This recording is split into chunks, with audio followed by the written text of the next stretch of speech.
Welcome to the Concussion Fix podcast, where we lift the veil on concussion recovery and empower you with real answers to real questions about persistent concussion symptoms.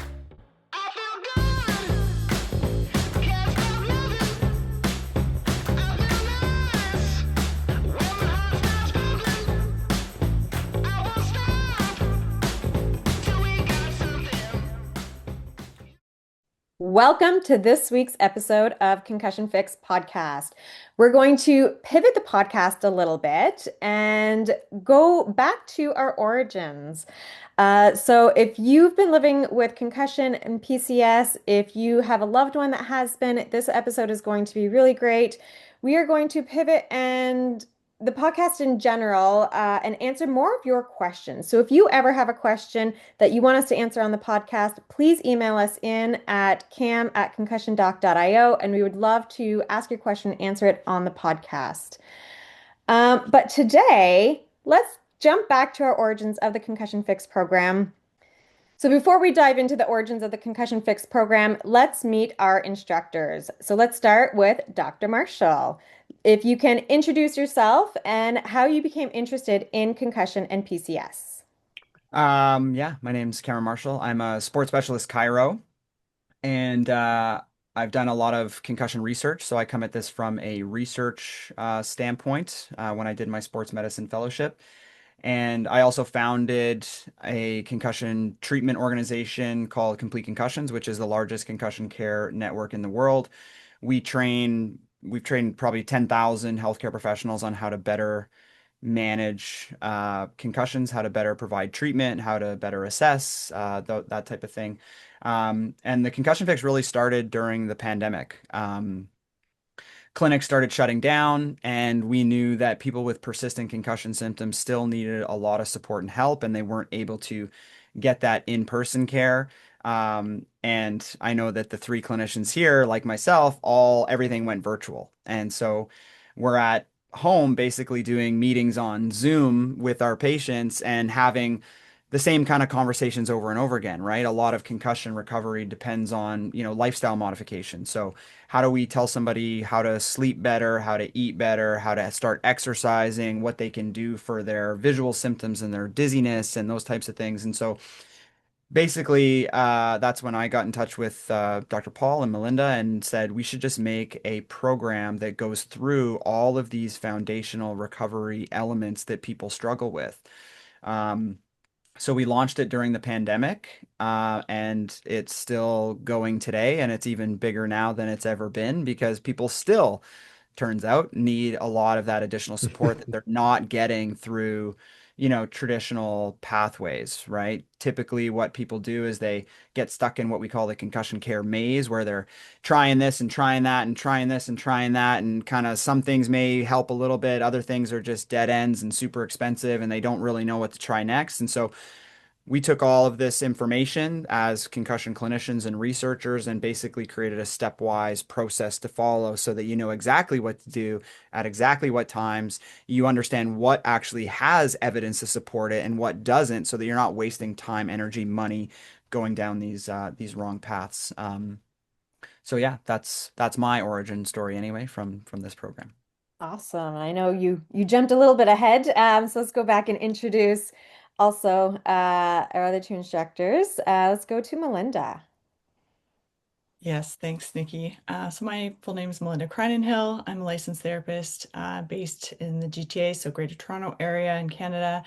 As the rest of us, we're all true Canadians. Just sort of as Dr. Cam had said, we all knew each other previously, had kind of talked about these ideas around the program, all coming at it from the same lens of really wanting to support people with not only concussion, but in my background as a licensed therapist, the area I work in private practice is with complex injury, chronic illness, chronic pain, and really navigating clients through difficulties related to rehabilitation.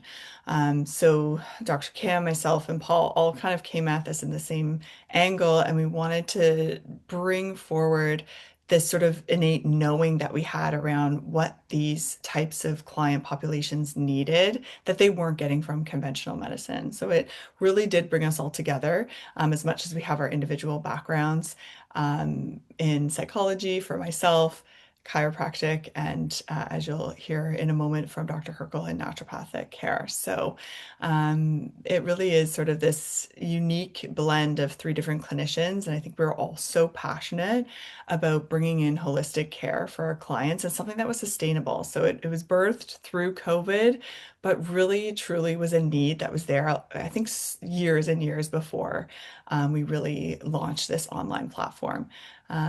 Maybe I'll leave it there and turn it over to back to you, Nikki. Yeah. And what about you, Dr. Herkl? Do you want to share a little bit about how you got into Sure. working with concussion and PCS? Yeah, sure.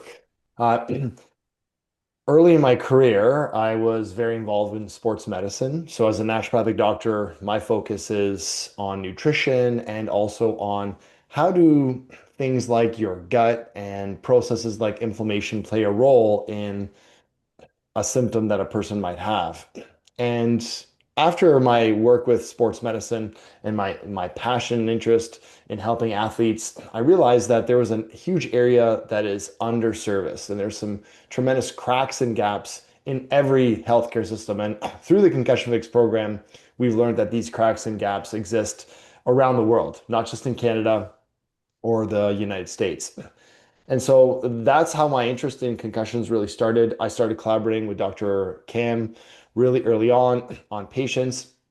And then it really, as our collaboration grew, there was a clear need for helping people navigate brain injury and concussion specifically, that in a way that is accessible worldwide, that isn't something that is limited by the provider or the doctor that you have access to in your local area, because there really is still a tremendous amount of misinformation, and that's where the Concussion Fix program really stands. And so it is a perfect complement to my clinical practice, which I do see a lot of patients experiencing persistent concussion symptoms.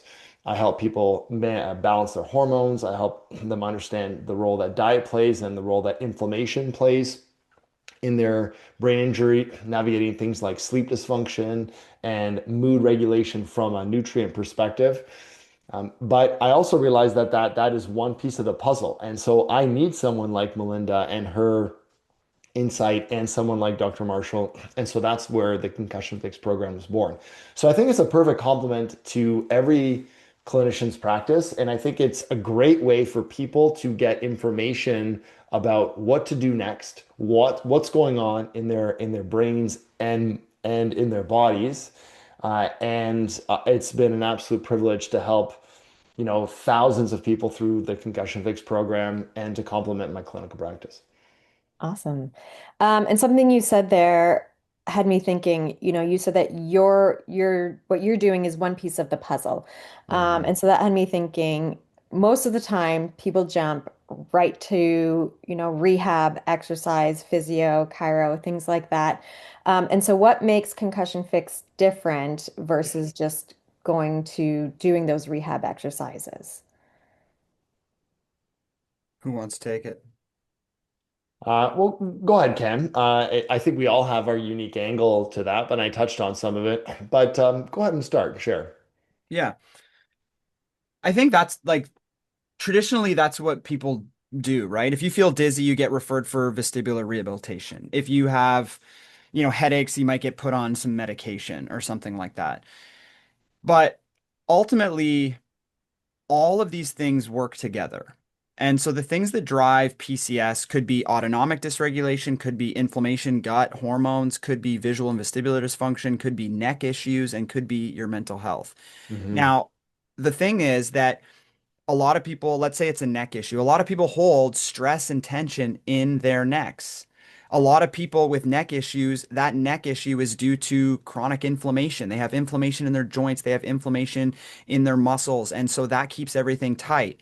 So if you decide that, hey, this is a neck issue, I'm going to go for rehabilitation, I'm going to get some treatment on my neck, that's not really going to work if you still have this inflammatory issue or if you still have a lot of anxiety and stress in your life, because guess what? You're just going to tighten right back up after it happens. Mhm. So that's where the concussion fix pyramid kind of comes in, where we have to build the foundation first. And the foundation is mental health, autonomic, inflammation, gut, diet, hormones. Those three pieces, if they are not under control, rehab will not work for you. So rather than if you've been jumping into rehab and you've been doing vestibular and you've been doing vision therapy and you've been doing all this stuff and you still feel like crap, that's a big sign that there's underlying foundational issues that haven't yet been addressed. And so that's where the concussion fix comes in, with an actual stepwise process to tackle each one of those in the correct order to build that foundation so that whatever you're doing on a rehab perspective will be much more effective because you're actually getting to what needs rehab. The interesting thing is people will come into this program after having done all that, right? The average person that comes in this program has severe concussion symptoms. The average person that comes into this program has been dealing with it for 1 to 3 years, and 10% of those people have been dealing with it for more than 10 years. And the average person has seen between 3 and 9 different specialists before they even join the program. All right. And within 4 months, that's the average recovery time. So you're talking about years of symptoms, and within 4 months, they're able to get full recovery by going through this process. All that tells us is that those foundational elements were missed. The other interesting thing is that by the time they get to the rehab section of the program, which is at the end, most of them don't even need rehab at all. Most of them have fully recovered with the foundation. They came in thinking they had a visual problem. They came in thinking they had a vestibular problem. But after they build that foundation, actually those symptoms go away. So it tells you how interconnected concussion is. And it's this puzzle to be figured out.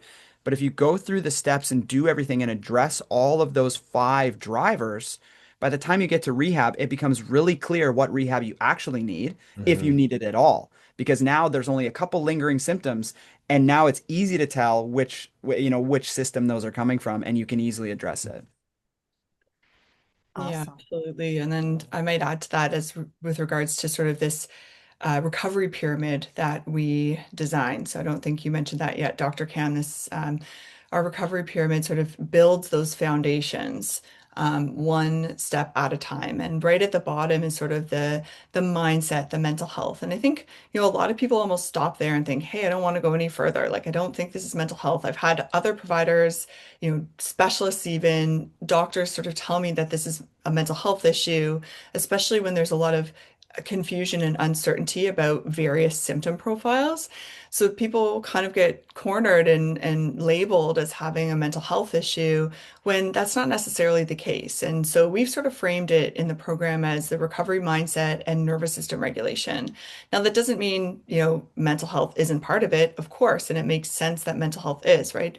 Research shows us that anxiety and depression are two of the key mental health conditions that occur uh, following concussion and contribute to the development and maintenance of PCS. However, what we do look at with a bit of a closer eye in order to build this foundation is to take a look at, well, how are you looking at your recovery? What is your mindset around your recovery? What are the things that maybe you're feeling blocked by as a result of maybe the different ways you've been passed through the medical system that have made you feel like labeled as having a mental health condition? There could still be blocks in the way you're thinking about recovery that can get sort of unraveled. And we help you do that within the first foundations of the course.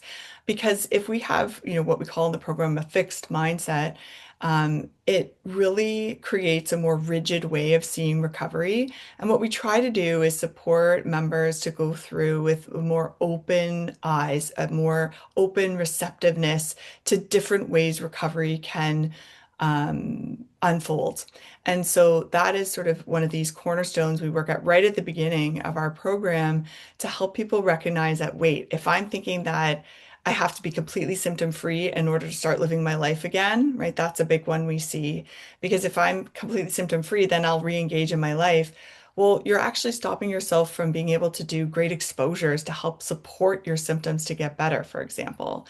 And within our concussion fix recovery pyramid, we also have this second layer of feeling safe and resilient in our mind-body system. And often that gets lost as a result of a chronic experience like PCS. So rebuilding those foundations becomes tremendously important in supporting overall health and recovery and increases your receptiveness to moving through Dr. Herkl and Dr. Marshall's sections, because if you're feeling that you have more capacity to work with what's happening, then you're going to be more receptive to addressing hormones, working on diet, addressing inflammation, making sure your sleep is great, and then moving through into visual vestibular rehab and neck and the other rehab therapies that are so important at the end. So it really is sort of laying this foundation to support overall recovery. And kind of hopefully that gives a little bit of overview of how it all comes together to create this holistic picture and how important those foundations can be. Absolutely, yeah. Uh, and in summer of 2025, there was a new program launched. Dr. Herkl, do you want to talk a little bit about the new program and what additional supports are offered in the new program?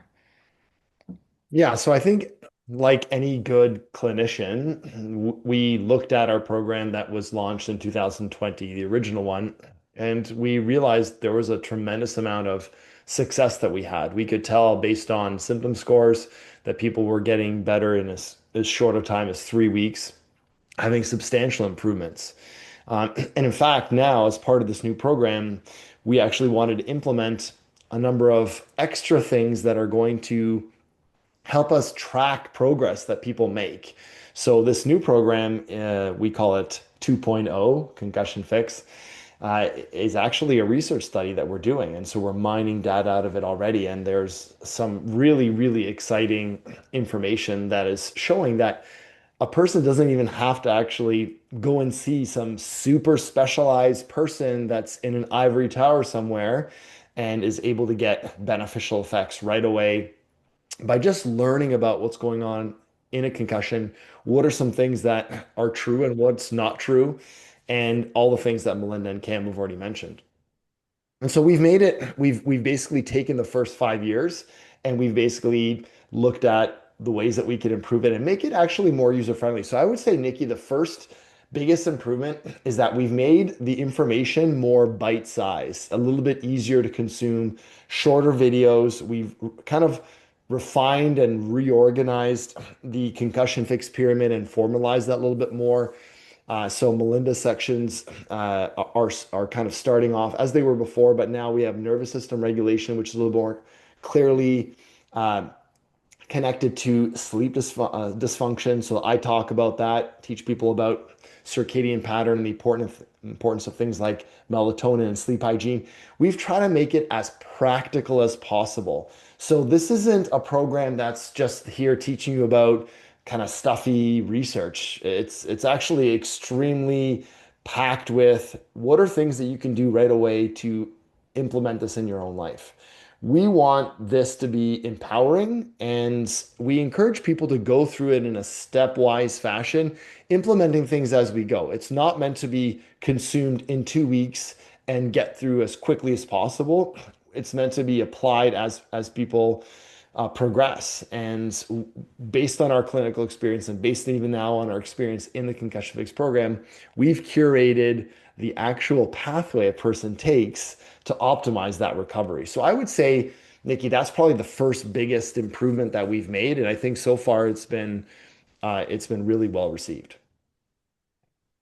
The other the other thing too to like just add to that is like a lot of concussion treatment out there is like symptom management, right? They give you things like, oh, avoid this or don't do that. If this flares your symptoms, then don't do that. What we're doing is actually saying, okay, whatever symptom profile you have, it's coming from some sort of dysfunction. And what we're going to do is teach you how to address those dysfunctions. There's this kind of misconception out there that concussion recovery requires fancy tools and all this technology and it's got to be super expensive. In reality, concussion recovery is lifestyle modifications. You just need to know which modifications to make. This is all stuff you do from home, right? And that's why it can work on a Hmm. virtual online program system. You simply go through, learn the science around it and why it works, and then here's the implementation steps. And then you just do those things. And then you move on to the next step, and then you do those things. And then before you know it, your recovery is going. So just let me share my screen here quick, Nikki. I don't have the ability to do it yet, but I'll just show like what our data looks like. We're currently running a research study on this program right now, and I'll just show you the preliminary data. So this is what it looks like right now, right? So this is 6,650 people have been through the program. They start typically in severe symptoms. So this is the median symptom score of somebody joining the program. And this is timeline on the bottom. You see 30 days, 60 days, 90 days, and 120 days in the program. And these are people coming in with symptoms between 1 and 3 years. However, 30% of them are even longer than that. And this still holds. So after a couple of weeks, your symptoms are now into moderate, right? After 2 months, your symptoms are now into the mild category, which means that people are now going back to work. People are now able to go out and socialize with their friends. They're able to eat in restaurants. They're able to hang out with their kids. They're able to do all these things. They're exercising every day because their symptoms are still there, but now they're much more manageable. And then they basically hit normal status within, like kind of that 100 to 120 day mark, which is only, 3.5, 4 months. Hmm. Like that's a really sweet recovery trajectory, especially if you've had symptoms for years and years, to think that you could be fully recovered in the matter of a few short months Yeah. of just That's the kicker is doing that we things have at people, home. yeah. Like you don't even have to go and do like, thousands of dollars worth of like hyperbaric Hmm. oxygen. And I don't need someone to do an fMRI on my brain to see what's going on. It's simply tackling the drivers that cause the symptoms to persist. And this is all stuff that you can do at home on your own. You just need to know what to do. Um, Yeah. A and lot of that's people don't know the basic things. Like we start off with just like what is a concussion? And people might think that is so basic, but there's so much information that people have been told that it just doesn't fit with their experience. Like, just look at this one example. Most of the time, people are told you've sustained a concussion, we've checked you at the ER, you don't have any brain bleeds, you're good. You know what? You're going to recover. Go home and rest, and things will get better. That's basically the most common piece of advice. And then what happens if a person still has symptoms after 3 months, after a month, after 30 days? Now, by definition, you're in persistent concussion symptoms. But now all of a sudden, that advice they've been given from multiple providers no longer is resonating, and it no longer makes sense. And all of a sudden, there's this panic that starts setting in. And so there's a number of psychological considerations. But once you start realizing that this is a possibility that may happen, and it is quite common, 30% of people go on to have persistent symptoms. What can I do right now as the next evidence-based step if that's the case? And that's exactly how we lead people through the program. So whether you've been 3 weeks after a concussion, or even 3 days after a concussion, you still benefit from that, or 3 years, we have people up to 10 years or more that have been uh, suffering from persistent concussion symptoms. And this data that Cam just presented, you're still getting this improvements within 1 month, 30 days, you're having a 50% reduction in symptoms. I yeah, mean, when we first saw that, Thing. that just like blew us away yeah. totally. It's kind of cool too because you can see like the different modules. So this is just like the educational section here. This like through the middle here is like the mindset section. And then basically you get into diet, right? And then this is now starting rehab. So it's like each section kind of plays its role and builds on the next one. So it's just kind of cool because each of these is a separate module and you can kind of see how that recovery goes. This one here is a short one, but it has a lot of impact. Look at that. It's like 2 days people take to go through it, but their symptoms drop like pretty dramatically just in that one little spot. And I think that's in your section, Dr. Paul. I'm not sure what Yeah. that is. We should look at see what exactly that module is because it really moves that down a good amount. But anyway, Yeah. No, and it does. I know my own experience, it only took me a month to drop that almost 50%. So it is, it's quick. And it the amount of strategies that you guys have added into the new course is absolutely amazing. Part of me was almost a little jealous that I took the original course 5 years ago. I was like, where's all this? I mean, I didn't have the lives, I didn't have all the extra strategies, and I'm like, this is awesome.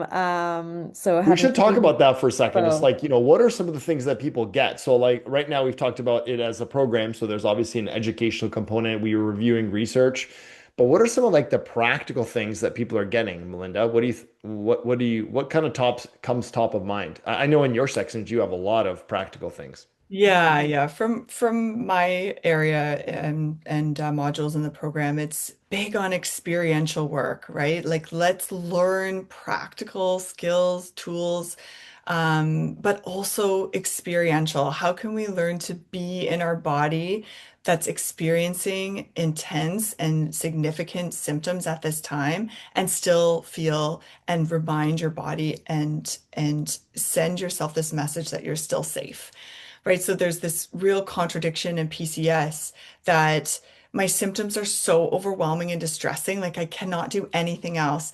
But what a lot of people don't get a chance to learn is that if they take a moment to do some grounding, learn how to breathe through symptom flares, address things like panic or anxiety or worry or fear, suddenly their symptoms drop because we're not adding that stressor to the nervous system and we're not feeding those fears. So much of what, is in my section, even a huge part is in Dr. Cam's introduction. I think that's why we see that tremendous drop is recognizing and help people to build confidence in their own experience and in their bodies that, you can begin to feel safe even though something distressing is happening for you. Hmm. And then you can move forward with confidence to address those underlying root causes of why you have these symptoms in the first place.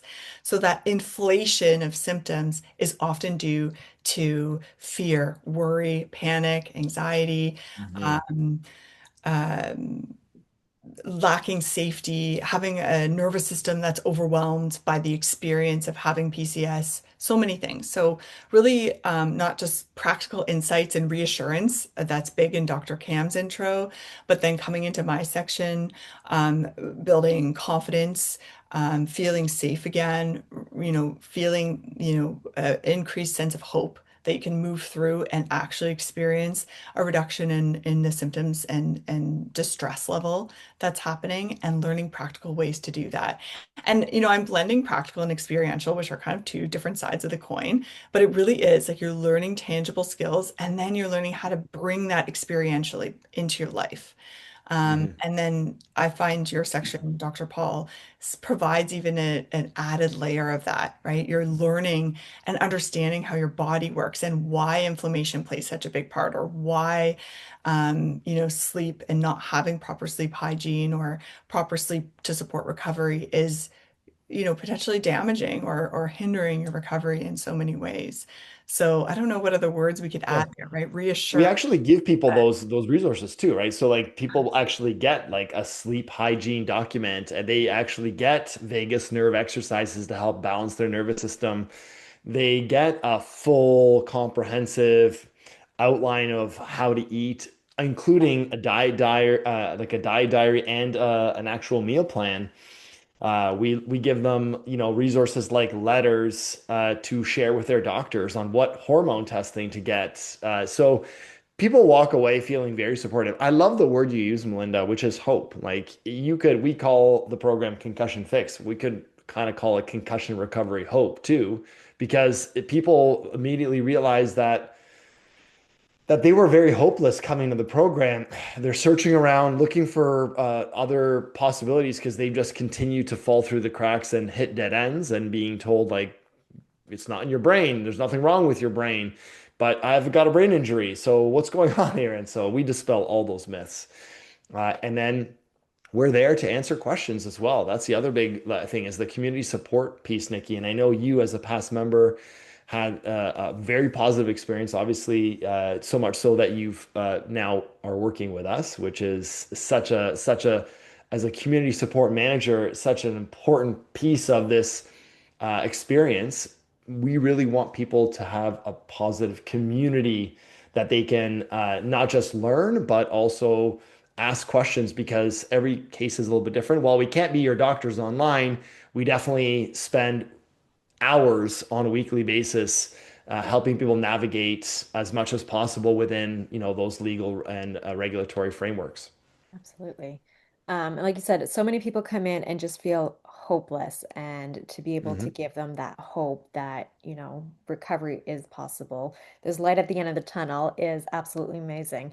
And I think maybe to wrap up today's episode of what if you can leave one message for people who are currently living with concussion, PCS, anyone who's listening, if it's you, if it's a loved one, but if you guys could leave one message for anyone listening, what message would that be? Let's start with you, Dr. Marshall. That this is not permanent. Yeah. It's not permanent no matter what you've been told. I know a lot of people come in saying that they saw a neurologist and the neurologist told them that once it's been 3 months, that's it. That's as good as it's going to get. Or once it's been 6 years, that's it. That's as good as it's going to get. There is no evidence to support that claim. It is Hmm. absolutely completely fabricated, and it's always a different timeline, which tells you that there's no evidence to support that claim. It means that you've exceeded their capacity of understanding. That's all that means. Concussion Hmm. is due to dysfunction in these systems, or I should say persistent concussion symptoms are due to dysfunctions in these systems, all of which, every single one of them, is treatable.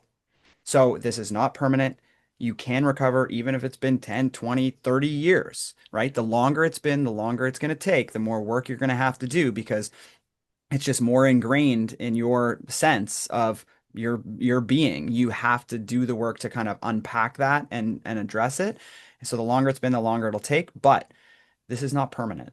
Right. That's the thing I wish I could scream from the rooftop to every single PCS person is that this is not permanent. This is a completely recoverable thing, even though it doesn't feel like it right now.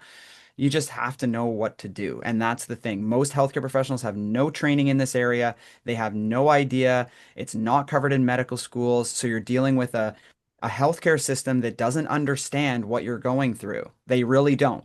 And now you're trying to go to them for advice. They're not going to give it to you, or they're going to give you some basic like symptom monitoring and don't do this because it'll provoke. That's the wrong approach, right?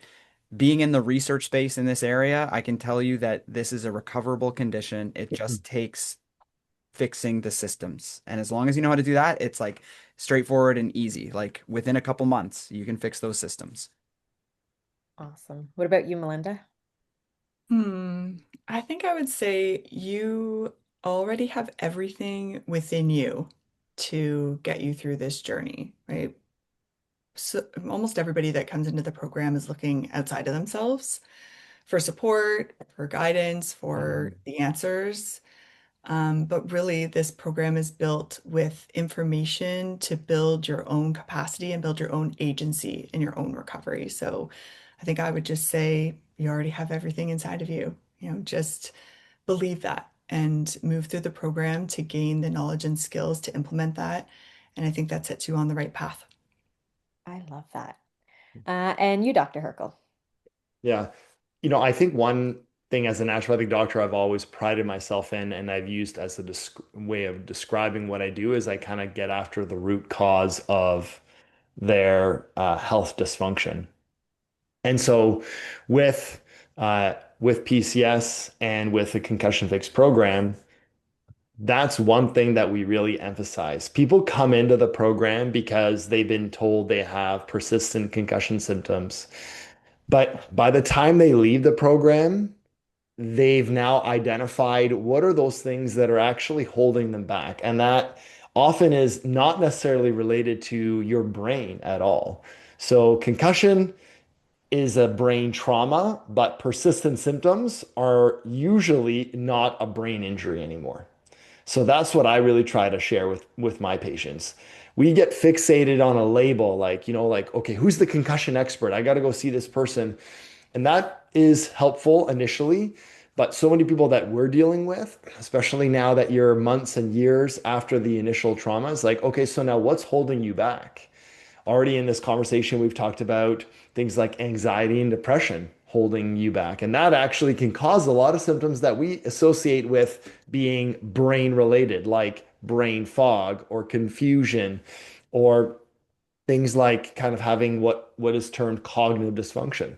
Anxiety and depression actually are the biggest drivers of that post-concussion. There's countless of examples of things like this. Like, I have headaches and, what's wrong with my brain? Well, it's actually my neck that's causing the problem. And so we've really holistically tried to approach recovery. And I think it's actually quite challenging for people to kind of get their head around that initially, but then incredibly liberating once they're like, wow, I treated my neck and my headaches and my dizziness all went away. And I didn't know I had to do that until I heard about it in the Concussion Fix program. Or I addressed my diet, all of a sudden my anxiety and depression and my brain fog disappeared. How's that even possible? That's not part of there. So we're like blowing people's minds by saying it may not actually be in your brain. So I don't know. Everything that was said by Melinda and Cam, absolutely, I agree with 1,000%. But that's the one piece that I would really want to share. Amazing. Absolutely amazing. So thank you for listening to the Concussion Fix podcast. Remember, recovery is possible and you're not alone. Have a great day, everyone. Bye. Bye, everyone. Bye, everyone. Thank you for tuning in to the Concussion Fix podcast. We hope you found today's episode helpful and that it gave you a little more clarity, hope, and confidence on your road to recovery. Remember, every step you take matters, no matter how small it may seem. If you feel that you could use a little more support on your healing journey, check out the Concussion Fix program. Just visit concussiondoc.io or simply type Concussion Fix into Google and read some of the reviews from people who've already walked this path. With over 3,000 success stories and an average symptom reduction of nearly 50% in just the first few weeks, it might just be the help you need to break through. Thank you again for listening. If you found value in this episode, please share it with someone you think could benefit, and don't forget to subscribe so you never miss a session. Until next time, stay hopeful, stay curious, and continuously remind yourself that recovery is possible.